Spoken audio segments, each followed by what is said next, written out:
প্রবাসী বাংলাদেশিদের জন্য সুখবর দিল অন্তর্বর্তীকালীন সরকার। তা হলো এখন থেকে ব্যবহারযোগ্য সব বৈদেশিক মুদ্রায় অ্যাকাউন্ট খুলতে পারবেন অনিবাসী বাংলাদেশিরা।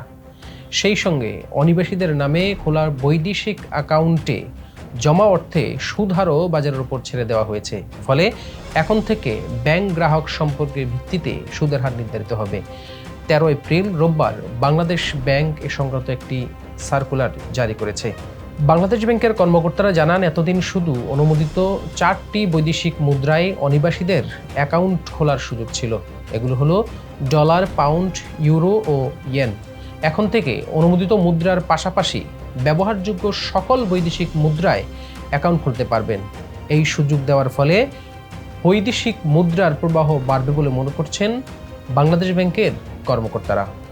নতুন সার্কুলারে বলা হয়েছে, অনিবাসী বাংলাদেশিরা অনুমোদিত বিদেশি মুদ্রার পাশাপাশি ব্যবহারযোগ্য বৈদেশিক মুদ্রার private foreign currency PFC account এবং non resident foreign currency deposit NFCD account খুলতে পারবেন। পিএফসি এবং এনএফসিডি অ্যাকাউন্টের বিপরীতে সুদের নির্ধারিত হারও প্রত্যাহার করার সিদ্ধান্ত নেওয়া হয়েছে। খাত সংশ্লিষ্টরা বলছেন, যারা দেশের বাইরে অবস্থান করছেন তারা বিভিন্ন মুদ্রায় আয় করে থাকেন। সেই দেশগুলোর নিজস্ব মুদ্রায় সঞ্চয় করতে তারা স্বাচ্ছন্দ্য বোধ করেন। সেজন্য এই সুযোগ দেওয়া হয়েছে। সুদহার বাজার ভিত্তিক করায় ব্যাংকগুলো চাহিদা মতো সুদ দিতে পারবে। যখন যে মুদ্রার চাহিদা বেশি হবে সে মুদ্রায় বেশি সুদ দিতে পারবে। এতে সঞ্চয় আরও বাড়বে। ফলে বিদেশি মুদ্রায় প্রবাসীদের সঞ্চয় বেড়ে যাবে বলে আশা প্রকাশ করছেন ব্যাংকাররা। স্বাধীনতার পরেই বাংলাদেশ থেকে শ্রমিকরা মধ্যপ্রাচ্য সহ বিভিন্ন দেশে কর্মসংস্থানের জন্য চলে যান। তখন থেকেই প্রবাসীরা দেশে রেমিটেন্স পাঠানো শুরু করেন। এই প্রবাসী আয় অর্থনীতির একটি প্রধান খাত হিসাবে জিডিপিতে গুরুত্বপূর্ণ ভূমিকা রাখছে। বিশ্বব্যাংকের তথ্য অনুযায়ী বাংলাদেশের জাতীয় অর্থনীতিতে প্রবাসী আয়ের অবদান 6 থেকে 7%। যদিও বৈদেশিক মুদ্রার এই বিরাট উৎস বাংলাদেশি প্রবাসীদের সঠিক সংখ্যা এখন পর্যন্ত জানা সম্ভব হয়নি। ফলে প্রবাসীদের কল্যাণে আর্থিক অন্তর্বর্তীমূলক অনেক গুরুত্বপূর্ণ পদক্ষেপ গ্রহণের ক্ষেত্রে কখনো বা অন্তরায় হয়ে দাঁড়ায়।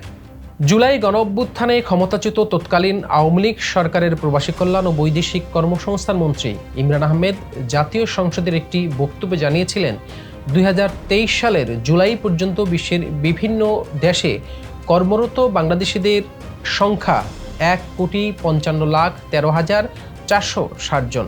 জনশক্তি কর্মসংস্থান ও প্রশিক্ষণ ব্যুরো বিএমইটি বলেছিল, সংখ্যাটি আসলে 1,48,00,000-এর বেশি। উভয় তথ্যের কিছুটা হেরফের থাকলেও বিশাল সংখ্যক বাংলাদেশি যে প্রবাসী বিশ্বব্যাপী ছড়িয়ে ছিটিয়ে রয়েছে তাতে কোনো সন্দেহ নেই। এদিকে গত মার্চ মাসে প্রথমবারের মতো একক মাস হিসেবে $3 বিলিয়ন বেশি রেমিটেন্স পাঠিয়েছে প্রবাসীরা। রমজান ও ঈদের এই মাসে প্রবাসীরা রেকর্ড $329 কোটি দেশে পাঠিয়েছে। এর আগে এক মাসে সর্বোচ্চ $264 কোটি রেমিটেন্স এসেছিল গত বছরের ডিসেম্বরে। গত বছরের মার্চ মাসে এসেছিল $200 কোটি কম। শুধু যে ঈদের মার্চ মাসে ভালো রেমিটেন্স এসেছে তেমন নয়। গত আগস্টে আওয়ামী লীগ সরকার পতনের পর থেকে প্রতি মাসেই আগের বছরের একই মাসের তুলনায় রেমিটেন্স বেড়েছে। সব মিলিয়ে চলতি অর্থ বছরের জুলাই মার্চ সময়ে মোট $2,177 কোটি দেশে পাঠিয়েছে প্রবাসীরা। আগের অর্থ বছরের একই সময়ে এসেছিল মাত্র $1,707 কোটি। অর্থ বছরের প্রথম 9 মাসে রেমিটেন্সে প্রবৃদ্ধি হয়েছে 27.55%।